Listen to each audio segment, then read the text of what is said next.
eu tenho algumas personagens da Bíblia que eu gosto demais. Uma das personagens da Bíblia que eu gosto muito é de uma mulher que sofreu muito. Sofreu exageradamente. Ela sofreu de 2 males diferentes. Ela sofreu de uma doença física, que quando a gente pensa numa doença física, nós estamos falando de uma medicina muito ainda rudimentar.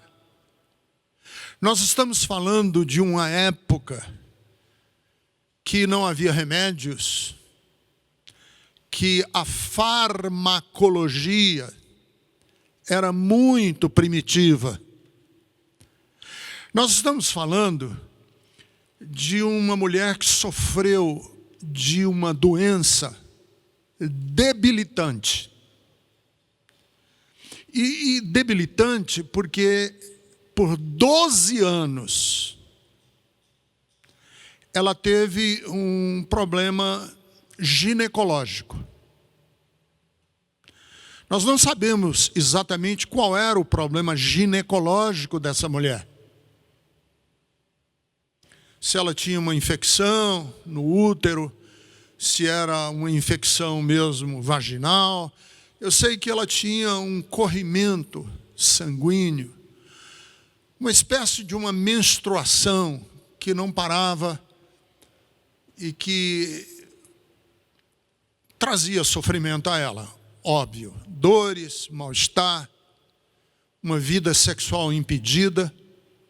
E aí onde eu quero falar para vocês sobre essa mulher, porque não é só a dor física, é também todo o preconceito que envolve a doença. Naqueles tempos antigos, quando uma mulher tinha um problema ginecológico, ela era, e aqui eu não estou justificando, eu estou denunciando, ela era considerada impura. E essa mulher estava impura há 12 anos. Quer dizer, ela estava com a sua vida social maculada. Ela tinha problemas de uma doença com repercussão social. Ela não era aceita na coletividade, ela não podia entrar num templo, ela não podia chegar perto de pessoas que entraram no templo ou que iam entrar no templo. E o capítulo 5 do Evangelho de Marcos fala dessa mulher. Eu não vou ler o texto, como eu geralmente faço, mas vou me referenciar a ele. Do capítulo 5, do versículo 25 até o versículo 34, fala dela. Diz que ela tinha um problema ginecológico, diz que ela sofria há 12 anos, diz que alguém foi até a casa dela e lhe falou de Jesus. O texto diz que ela então propôs no coração dela, quando estava ainda em casa, que ia ter aonde Jesus estivesse e que iria tocar na franja, no babado da roupa de Jesus, e que se ela fizesse isso, ela seria curada. E ela foi. Atravessou a multidão que acossava Jesus. Vejam, ela é uma mulher impura. Isso tem todo o desdobramento do mundo, que ela, sendo impura, ousou enfrentar uma multidão, encostou sim a mão em Jesus. Jesus perguntou a ela, ou perguntou à multidão, quem me tocou? As pessoas disseram, olha, está muita gente te tocando. Jesus disse, não, o toque que eu recebi foi um toque diferente.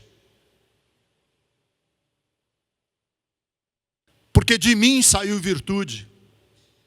E aí a mulher se apresentou a Jesus, e Jesus disse: mulher, a tua fé te salvou.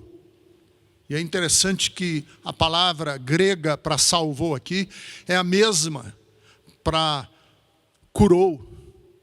Sozo significa curar e salvar, é uma só expressão. Não é tempo de desistir. Eu sei que alguns estão como essa mulher, há 12 anos. Eu sei que alguns estão como essa mulher,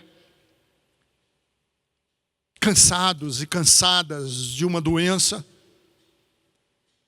e que aqui no Brasil essa doença já ultrapassa um número exorbitante de 500 mil de pessoas. Cansam as notícias. E não é só a doença, não é só... Nós não estamos só com um problema de uma pandemia. Nós estamos enfrentando outras grandes dificuldades, que é o ódio. Eu nunca vi tanto ódio. Parece que os esgotos da intolerância explodiram. Parece que a fossa da dissensão, aquele que espalha a dissensão, abriu. Parece que a própria religião se tornou tóxica no Brasil de hoje.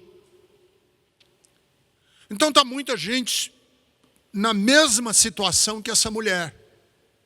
Cansados, porque o sofrimento cansa, fadiga.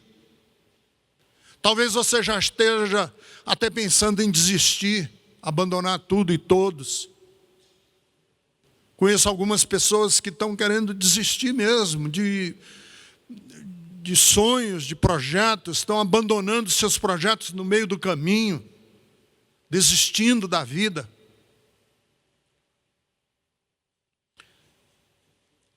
Mas há algo na história dessa mulher que foi curada por Jesus que me encanta. E eu vou repetir a referência bíblica. Marcos, capítulo de número 5, a partir do versículo de número 25. A primeira coisa que me encanta nessa história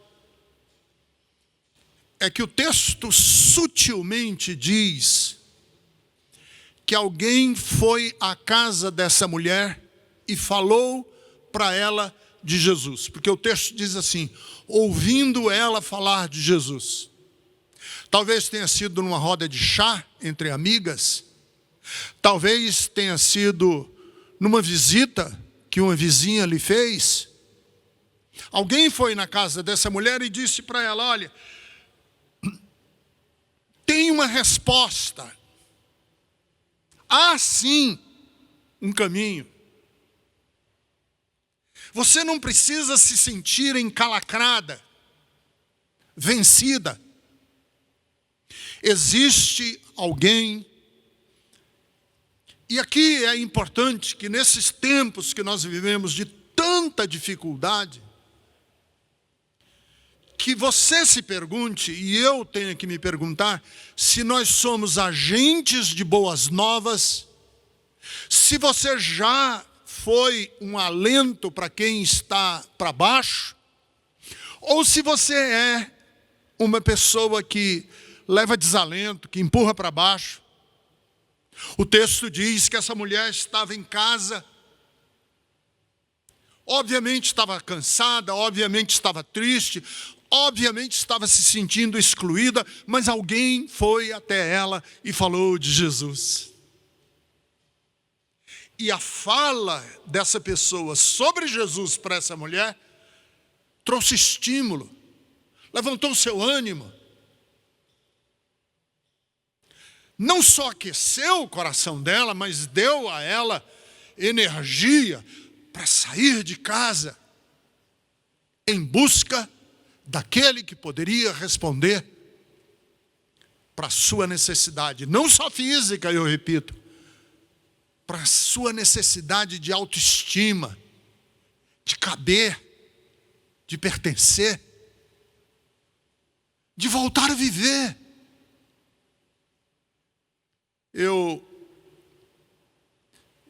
ando muito preocupado com uma geração, e aí eu uso uma palavra que é comum na internet, e se você não está bem familiarizado com essa nova linguagem da internet, talvez você não entenda, é a palavra lacrar. É a lacração. O que é lacrar? Lacrar é ter um argumento para todas as coisas. E um argumento que não deixa o outro responder. Você fala, eu tô triste, aí o outro dá uma lacrada em cima de você. Não, triste ninguém fica, porque nós temos Jesus no coração. Você diz, não, eu estou feliz hoje. Não, feliz não pode, porque esse é um tempo de choro.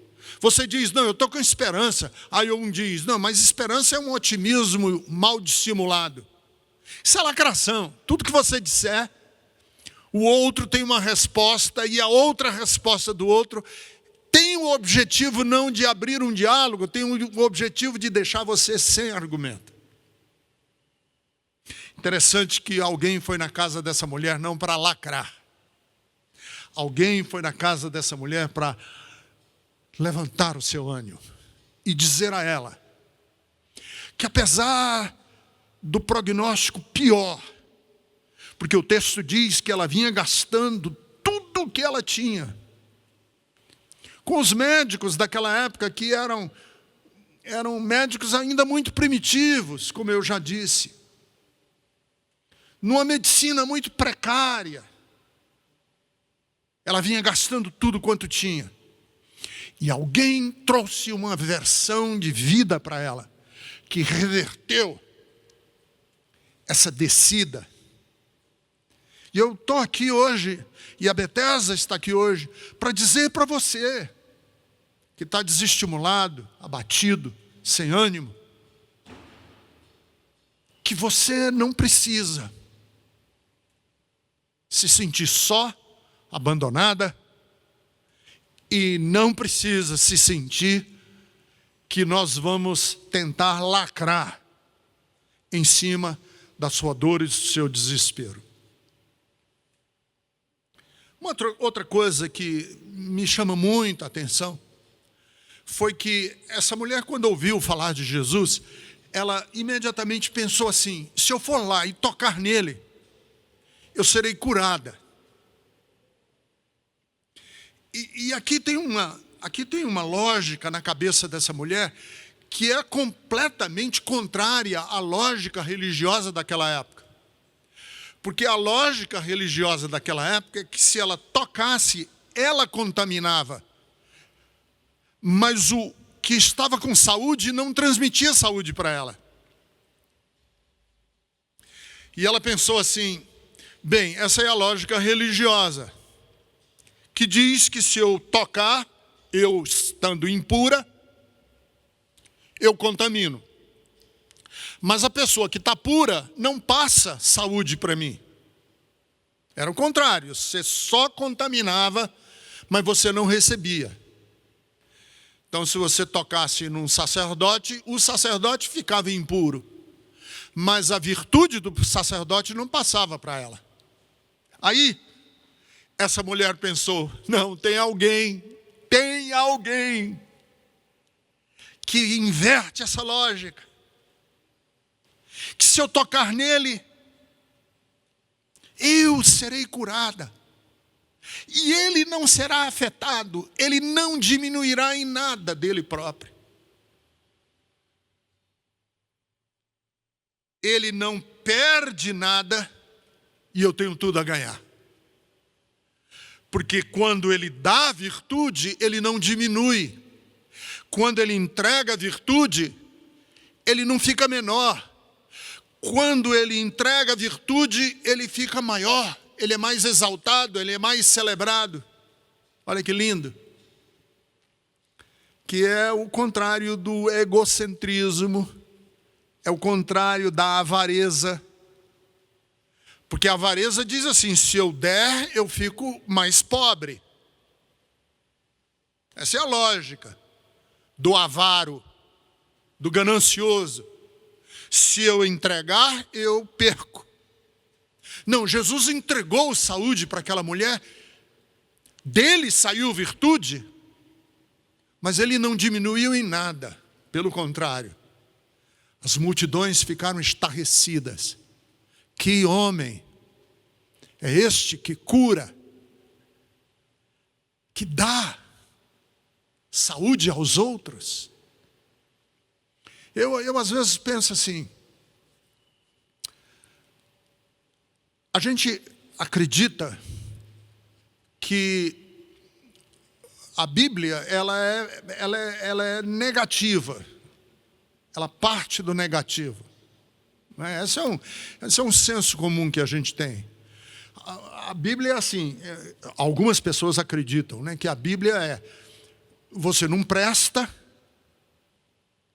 você não vale nada, você é um pecador condenado ao inferno, e Deus, na sua misericórdia, vai lhe tirar desse inferno.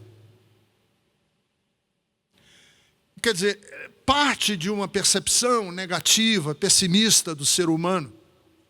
Mas aqui é interessante que é o contrário. A percepção que Jesus tem dessa mulher, que era considerada impura aos olhos da sociedade, não é negativa. Ele não a vê com um olhar negativo, ele não a detrata, ele não a afasta. O gesto de Jesus não é nunca de repelir. O gesto de Deus nunca é de afastar. O gesto de Deus é: você sempre foi bem-vinda. Você sempre foi bem-vindo. O gesto de Jesus para essa mulher é: não tenha medo. O gesto de Jesus para você é: apesar de todo o pecado, de toda a maldade, não tenha medo. Não tenha medo, porque a sociedade pode ser contra você, mas eu sou a favor de você.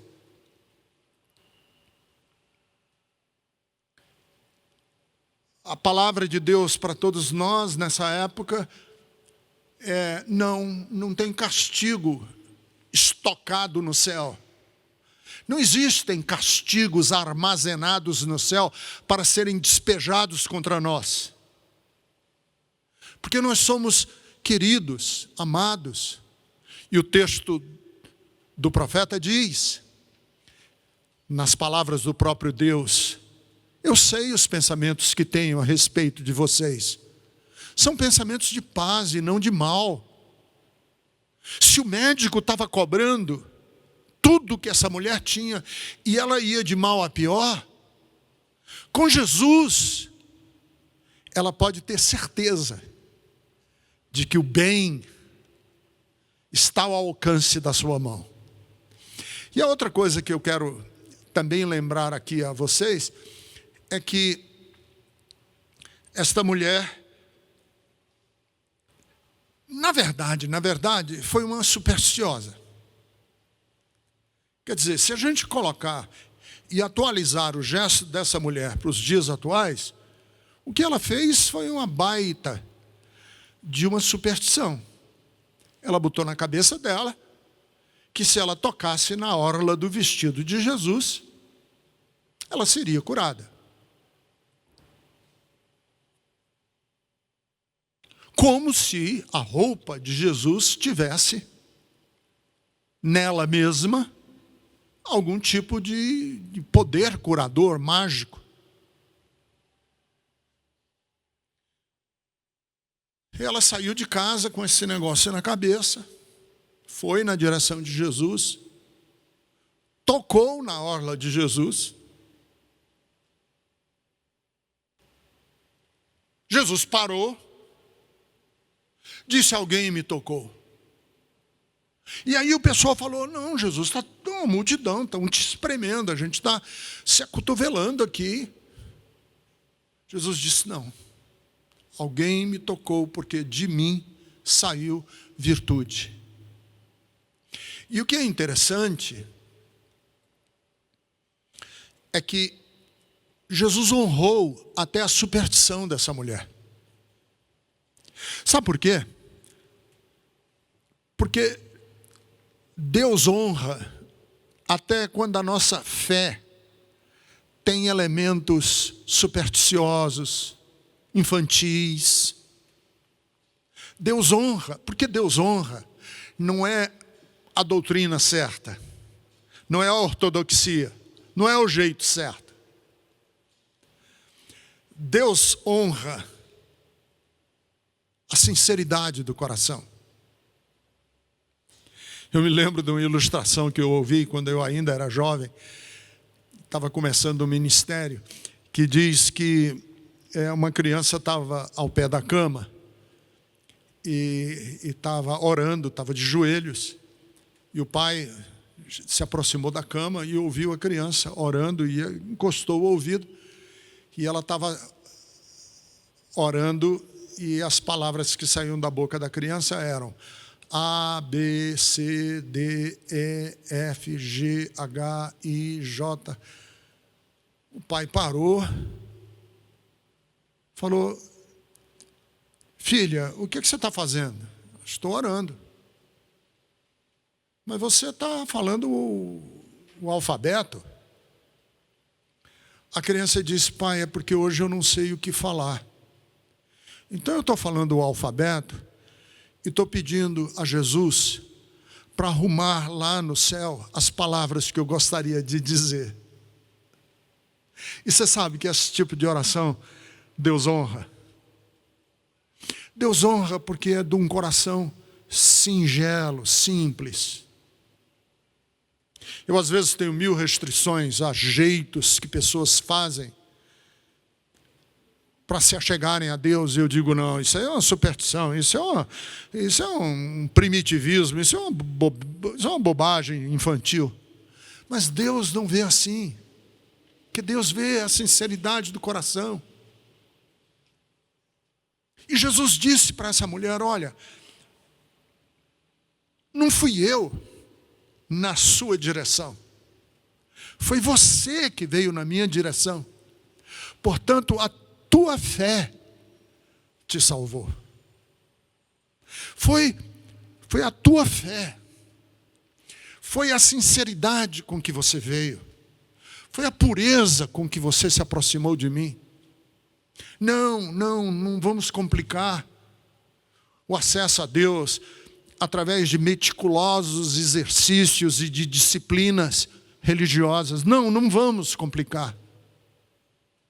Vamos dizer a todas as mulheres e a todos os rapazes e a todos os senhores e a todas as adolescentes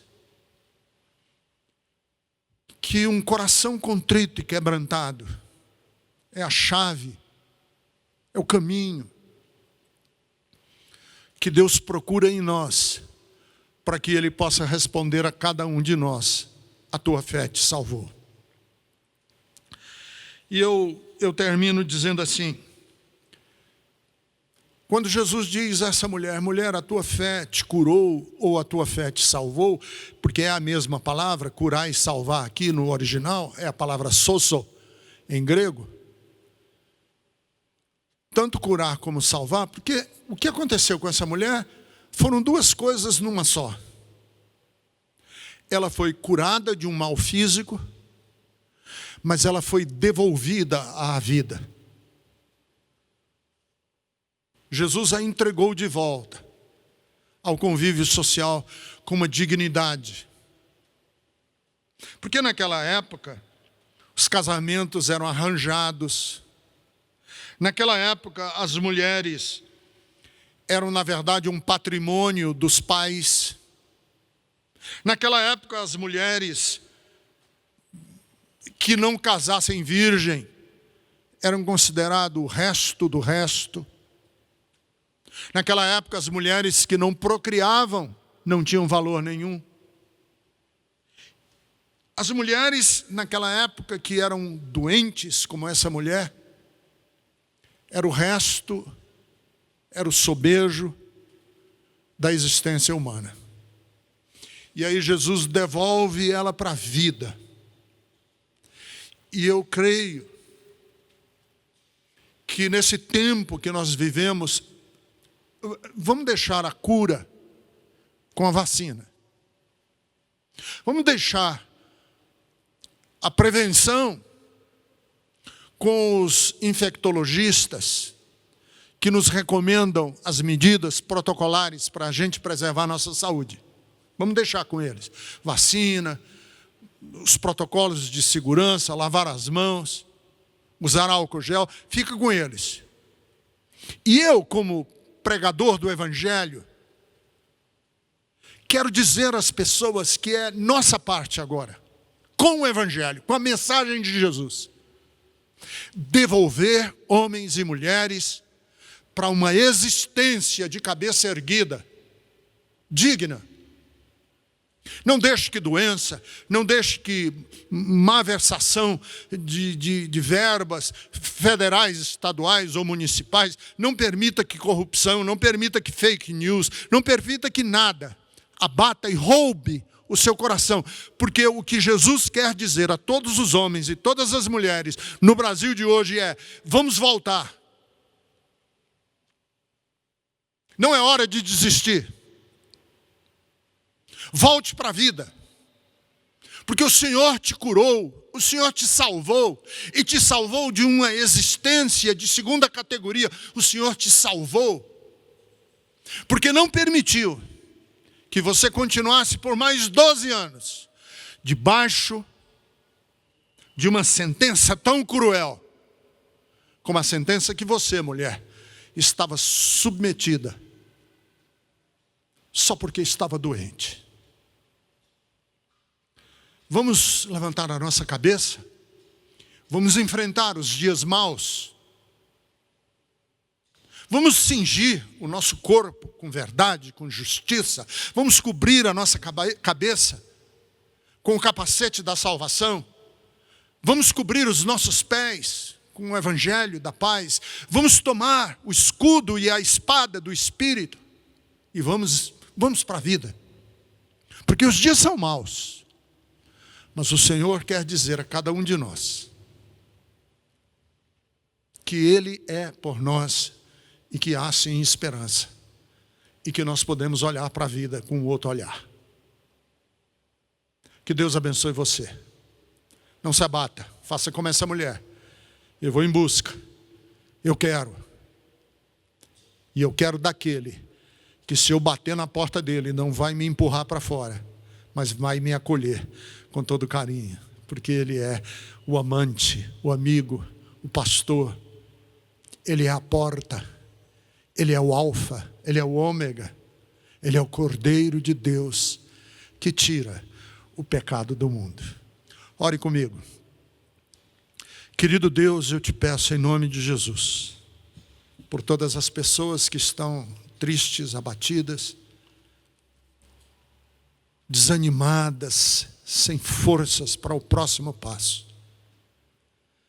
Que a graça de Jesus, que fluiu dele para aquela mulher, flua através das ondas da internet até a casa de todas as pessoas que hoje estão abatidas, cansadas, fadigadas, com tanto sofrimento, com tanta angústia. Devolve essas pessoas para a vida, para uma vida bonita, e não nos deixa acreditar que o Senhor é contra nós, porque o Senhor é por nós. Eu te peço em nome de Jesus. Amém e amém.